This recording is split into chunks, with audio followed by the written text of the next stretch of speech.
proposé en partenariat avec la région Alsace.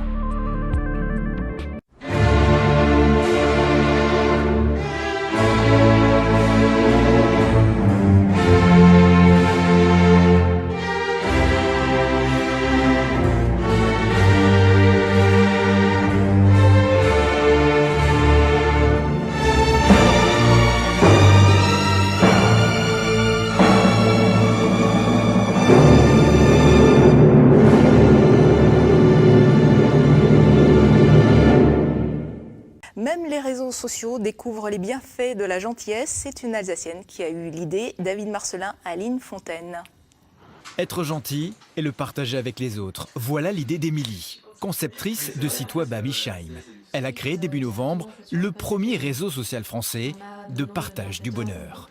17 personnes sont inscrites. Elles viennent y raconter leur quotidien et échanger leur BA. Comme tout réseau social, c'est du partage et basé sur un principe où on partage exclusivement que des bonnes nouvelles, des bonnes choses, des bonnes actions, de la bonne humeur. Aujourd'hui, c'est la journée mondiale de la gentillesse. Être de bonne humeur. Et comme le disait le chanteur Alain Chamfort, souris, puisque c'est grave, car c'est prouvé scientifiquement, être gentil rend plus heureux.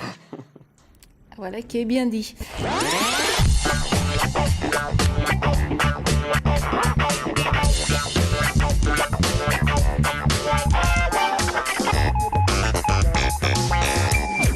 Une Alsacienne avait envie de voir la vie en rose. Elle avait envie de le partager, ce bonheur, et de le transmettre. Et tant qu'à faire, de se nourrir du bonheur des autres, de rendre le quotidien un peu plus heureux. Ça fait un peu Gretel au pays des bisounours. Et pourtant, Mélodie Schwertz a rencontré la créatrice du premier réseau social du bonheur. Regardez et souriez. Redonner le sourire, voilà l'objectif d'Émilie. Cette Alsacienne a lancé un réseau social du bonheur. Le principe, partager des bonnes actions et des bons moments sur un site internet. Une idée qui germait dans sa tête depuis bien longtemps et qui s'est enfin matérialisée. Un matin, en gros, je me suis réveillée en me disant qu'est-ce que je pouvais faire à mon petit niveau pour que le monde tourne mieux, que les gens se sentent bien, etc. Je vais pas dire que j'ai changé le monde, mais au moins y contribuer un petit peu, pourquoi pas. Je me suis dit, si une mauvaise nouvelle peut plomber le moral pendant toute une journée, peut-être qu'une bonne nouvelle, au contraire, pourra faire passer une bonne journée. Et donc, si ça peut faire un effet boule de neige, que chacun partage ses bonnes nouvelles, que ça donne d'envie aux autres de partager encore plus de bonnes nouvelles pour peut-être redonner un petit peu de bonne humeur par rapport aux actualités dans ce moment où tout le monde a un peu le moral dans les chaussettes. Donc je me dis ça peut faire du bien. Partager les actes positifs du quotidien, les bonnes nouvelles, toute dose de bonheur est bonne à prendre.